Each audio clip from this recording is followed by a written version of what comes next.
Hello everyone, Jay here again. So I wanted to show you a little project here I've got in my shop today. This is a log splitter, and this thing has been an ongoing project for probably decades. I'll explain. So I've got a mobile log splitter on wheels. It's got a tow hitch for a pickup truck. It's got road rated tires or highway rated tires. That was an upgrade. What we started out with right here, and I'll show you. The first thing that we did, and my dad built this. He built this this I-beam and this carrier right here, and he had the cylinder, and it used to be mounted on the back of an old Case 990 tractor that we had. And Dad used this for years, and as he got older, he stopped burning wood, and he stopped doing the wood processing when all of us moved away from home and everything, which I understand.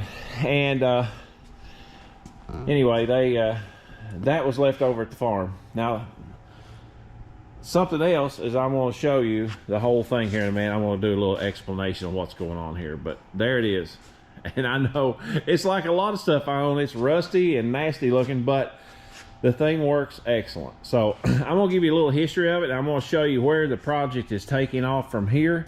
So we're gonna walk through that process together, and we'll go from there. Okay, so I've just made a few videos up to this point that I posted to YouTube, and in those videos, a couple of them, I think I've mentioned my dad, and I do want to say this about my dad. My dad passed away 6 years ago this month. It seems impossible to believe that he's been gone that long, and I miss him. I really do. Dad and I, in the last few years of his life, had gotten very close. Throughout my teenage years, when I was young and stupid, I may still be stupid, but when I was young and stupid and rebellious, we didn't get along at all. But as time went on, we became closer and closer, and I really cherish those memories. And one of the things that we did in the last few years of his life was actually build this old rusty-looking log splitter. Now, we took parts that he had already, and here's the fun part. I'm going to walk you through this. There's not a lot of new products on this, and I'm just going to step you through that here and show you kind of what we've done and explain where everything came from, because it's kind of a funny story, actually. If you're a guy like me, and the name of my channel is Lived and Learned DIY, well, it's just exactly that. You live, you learn, and you make stuff, and you build stuff, and sometimes it does not work, you know. But in other times it does, and this log splitter is a perfect example of that. Now, this thing has been a beast for me, but I want to speed up production. Okay, so we're going to do a quick walk around of the log splitter. So I'm going to tell you what I bought new. I bought this hitch plate or ball hitch thing, the jack, this vent tube, this filter and filter housing, the pump, and the valve system, the spool here. Everything else is used. There's a used gas tank, the cylinder we already had. This is a 19 horse Briggs & Stratton, and I know you guys are laughing saying, what the heck, a 19 horsepower on a log splitter? Well, I bought a house 10 years ago, and when I bought it, I went out in the garage, and in the garage sat a Yardman lawnmower with the frame broken in half on it. The previous homeowner just left it there. They're like, you know, I'm not fooling with this thing, the frame broken. But the engine ran perfectly. I mean, perfectly. I put a little fresh gas in it and hit it with a fresh battery. Man, it fired right up. So I'm like, well, I'm not going to go buy a 5 to 7 horsepower engine when I have a free engine sitting here. So I fabbed up the mounts, and yeah, it's up in the air, because the pump is down underneath, and I didn't want to put the pump through the floor to where it's under a trailer, because I get out some rough places with this thing, and I was afraid I would tear it up or at least tear the lines off of it. So I didn't do that. And anyway, so the trailer frame, the little trailer frame we had as a little trailer at the farm, I did buy the metal for the floor. I forgot that. I bought the sheet metal for the floor. And then the wheels and tires, they're just an old set of wheels and tires we had laying around the farm. This cylinder here on the log lift, that was off of an old disc harrow that Dad had. And that thing was so worn out, when you would pick it up, it would pick up all the way off the ground in the middle, and the sides would be bowed down touching the ground. He got the good out of it, let me tell you that. But anyway, so I fabbed up a new exhaust, and boy, I'm not really a custom exhaust maker, as you can see, but it does turn the exhaust away from me. So we watched some YouTube videos. Dad and I watched some YouTube videos together a couple times when it was really cold, and I was out at their house, and we were having fun with it. And he's like, you know, that log lift thing looks like a nice idea. And we saw log splitters with those on it. So we decided, hey, let's make one. so we had the cylinder, and then we made this out of scrap metal we had laying around. And then to keep it all situated when I'm using it, I made this little jack right here. You just pull the pin, and it goes down to where it's almost level, and then you use your trailer jack in the front to put it down to where that's touching and the front's touching, and it's very stable that way. So as you can see, here are my controls. Here's my splitter and my lift, and you just pull the logs right up here to you and split them. Okay, so now you've had a walk around of the log splitter. Here's the reason that I've got the log splitter in here to start with. First of all, I want to try to do something I've seen on the internet. Well, I've seen on a lot of commercial log splitters, is the 4-way wedge. Now, 4-way wedges are not cheap. Okay, so now that you've had a thorough walk around of my homemade log splitter, I'm going to give you an idea of why that I have it in the shop now. I'm going to kind of describe what's going on here. So what I want to do is I want to add a 4-way wedge right here to this wedge. Well, as all of you probably know that have watched any channels of log splitters, these are not stationary. They move up and down. Okay, so I want to make a new wedge and a 4-way for it. Now, the valve I have here is a Prince Manufacturing, and I have no affiliation with them whatsoever. I'm just showing you that it's a Prince brand. Pretty good hydraulic stuff. So I contacted them. I told them what kind of spool that I had, and they said that I could go into this port right here and add another lever and spool here and run another hydraulic cylinder, which I would put here, and then it would have either a cantilever arm or something on it to raise the 4-way up and down right here. Or there's a company out there I've seen that has a cylinder right here where my jack is at, and it just moves up down, which is actually a whole lot simpler, less moving parts and mechanical. But here's my thing. By the time that I checked on hoses, a new cylinder, the spool, the extra metal and everything, even with me doing it, the materials were going to cost over $500. So needless to say, that's pretty expensive. So what I'm going to do, what I'm going to attempt to do, let me say this. I'm going to take, this is 1-inch Acme all thread. And when I say Acme, I'm not talking about the kind on the Bugs Bunny cartoons. It's an actual type of thread. It's a coarse thread, but it's not pointed. If you can see that, it's got flat edges on the threads. What I'm going to attempt to do here is I'm going to cut off part of this bracing right here.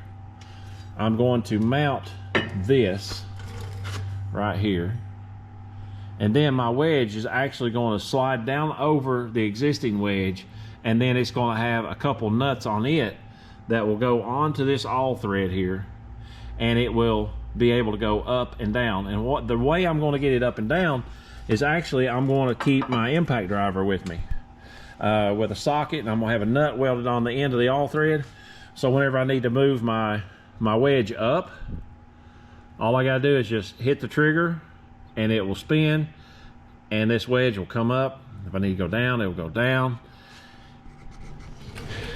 That's my plan.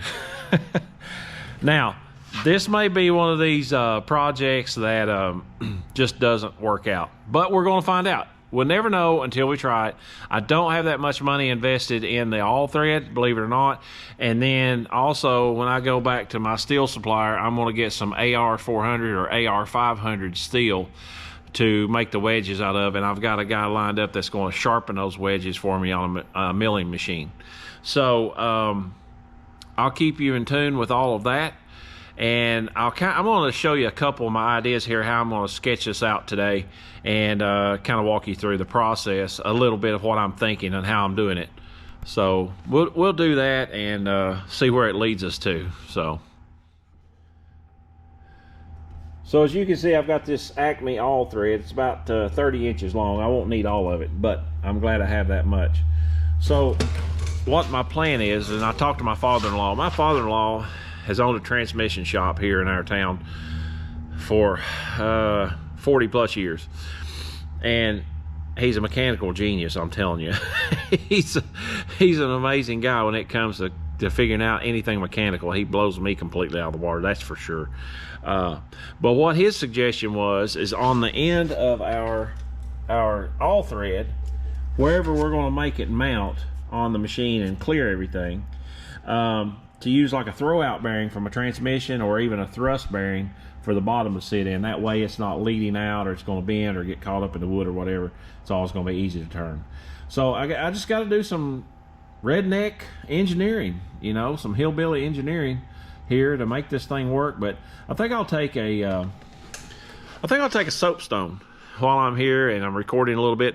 I think I'll take a soapstone and kind of draw out where this stuff goes, because you know, this old rusty metal, the soapstone's going to show up nice, that white soapstone. So I think I may do that, and I'll record it for you, and we'll put it in a video and see what it comes out like. Now listen, I know that I'm, you know, kind of new to the whole YouTube thing, but if you guys have a comment about something that would make this better, if you see me just making a huge mistake and you're like, oh my gosh, don't do this, man, comment. I'm not going to get mad at you. You know, I use help. I ask people questions all the time. That's the only way I learn how to do things. There's a lot of times stuff stumps me, so I ask people questions. But if you got something that you feel like is going to make this project better, leave a comment, tell me, and be like, you idiot, why are you doing this? You know, something, whatever. But leave me a comment. We'll go from there. So we're going to get this thing in. Okay, so what we're going to start with here is I'm actually going to take this yardstick and show you kind of where the all thread's going to have to go. I think it's going to have to be somewhere in this area where it's protected by this wedge. So what we're going to do is we're going to draw us a line of where we want to cut this brace off. I've never had anything on this to flex, and I don't think that brace is absolutely necessary, to be honest with you. Not that big. So we're going to draw this out right here. So now what we're going to have to figure out is actually, what I think I'm going to have to do here is actually take, you can see these right here, they're welded to the pusher. So they go in and out and they carry the wood, which is handy.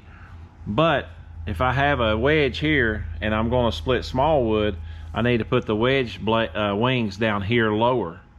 So this is going to catch, this right here will catch on it if we're not very careful. So what I think I'm going to do, I think I'm going to take this off, cut it off back here at the pusher on both sides.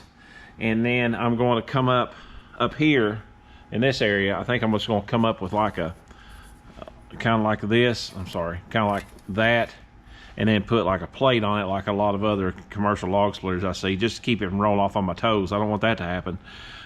So that's what I think I'm going to try to do. Again, this is a work in progress, so this is not the only video I'm going to make about this, and I'm going to post this up, and then you guys can comment on what you think on that. But anyway, I'm going to make where the wings of the four-way will come down below this level, because I split some stuff up to 36 inches in diameter, and I can't go all the way up higher where it needs to be like that. So it'll have to, when it comes to rest for a single split, it'll have to come down here. So part of this is going to have to come out here. This is going to have to come off right here, and then we're going to have to build a some kind of stand up here for the all thread to attach to at the top, and then of course down here in the bottom. So stay tuned for that, and we'll keep recording that.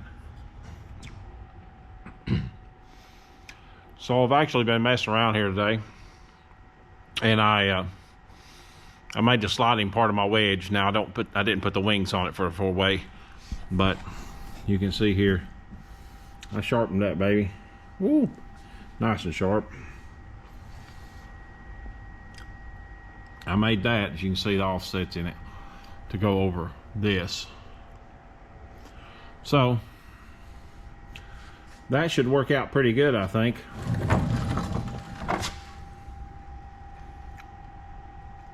That should work really well. I've got to put, you know, back here I got to put a bar across with the nuts on it that goes down over the all thread. But pretty good progress. I didn't actually mean to even do this today, but I thought, well, since I'm here, you know, go ahead and do that. It's Saturday, so don't have much plans till later. So there it is.